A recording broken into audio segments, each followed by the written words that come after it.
kabar Ibu? Baik, Udah masak? udah. Masak apa tadi Bu? Nyambelikan samanya ngerebus bayam. Oh enak ya Bu. Kalau kita masak jangan lupa kita pikirkan gizi untuk anak-anak ya Bu. Iya.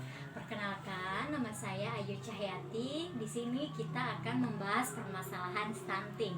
Sebelumnya Ibu pernah dengar tentang stunting? Anak, Stunting itu menurut Ibu apa ya? anak yang kecil itu, yang kecil-kecil yang nggak bisa besar itu. Oke, sebelumnya Bu, sebelum kita membahas tentang permasalahan stunting, saya ingin mendengar nih Bu tentang Ibu sebagai orang tua, pastikan kita punya harapan ya untuk anaknya. Kira-kira harapan Ibu sebagai orang tua untuk anaknya apa ya? Anaknya ya tumbuh sehat, cerdas, pinter. Oke ya Bu, Sukses. setiap orang tua pasti punya harapan ya. Untuk menggapai harapan itu, kita tetap harus konsisten. Selain konsisten, kita juga harus memikirkan dan mempertimbangkan gizi dan kesehatan kita. Eh, untuk itu kita bahas tentang permasalahan stunting ya Bu. Stunting adalah gangguan pertumbuhan. Stunting adalah gangguan pertumbuhan pada anak yang menyebabkan tinggi dan berat badan tidak sesuai usianya. Stunting itu tidak dapat disembuhkan Bu, tapi stunting itu dapat dicegah. Caranya kita harus memperhatikan 1000 HPK.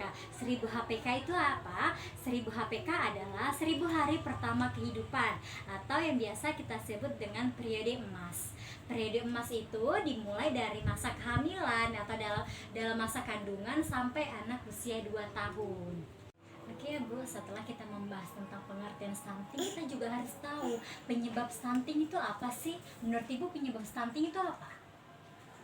Nggak paham. Nggak paham ya Bu? Oke, di sini saya jelaskan ya Bu, penyebab stunting itu apa? Penyebab stunting yang pertama adalah makanan yang tidak bergizi atau dia mengkonsumsi makanan yang tidak bergizi. Yang kedua, imunisasi tidak lengkap.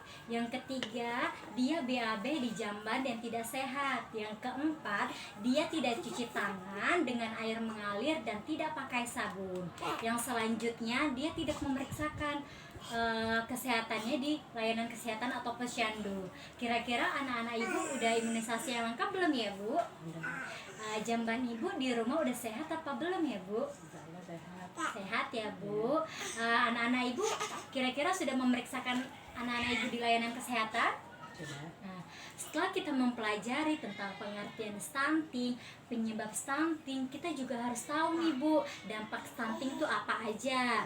Dampak stunting itu yang pertama, dia tinggi badan dan berat badan tidak sesuai dengan usianya. Yang kedua, daya tangkapnya itu kurang Bu. Jadi ketika kita menjelaskan sesuatu, dia tuh kurang paham. Yang ketiga itu, dia gampang terkena penyakit. Tapi Ibu jangan takut, walaupun stunting tidak dapat diobati, tetapi stunting itu dapat dicegah. Selain kita mempelajari tentang pengertian stunting, penyebab stunting, dampak stunting, kita juga bisa mencegah stunting. Jadi stunting itu dapat dicegah Bu. Kira-kira menurut Ibu caranya gimana ya? Nggak tahu. Nggak tahu juga Ibu, nggak apa-apa. Di sini kita bahas satu persatu ya Bu. Ada beberapa cara. Ada beberapa cara untuk mencegah stunting. Walaupun stunting itu tidak dapat diobati, tetapi stunting itu dapat dicegah. Caranya bagaimana? Yang pertama, kita harus memperhatikan 1000 HPK. 1000 HPK itu tadi apa Bu? 1000 HPK, 1000 hari pertama kelahiran, atau disebut dengan periode emas, atau biasanya kita sebut dengan dari masa janin sampai anak usia itu 2 tahun. Yang kedua, kita cuci tangan pakai sabun dengan air mengalir dan pakai sabun di air yang mengalir. Yang ketiga, kita harus memperhatikan gizinya. Kita harus membawa anak kita imunisasi dan memberikan imunisasi yang lengkap. Kita harus memeriksa atau membangun jamban yang sehat. Sampai sini kira-kira Ibu ada yang mau dipertanyakan? Nggak ada ya. Jamban Ibu di rumah ada sehat kan Bu? Anak Ibu imunisasinya sudah lengkap? Iya, sudah.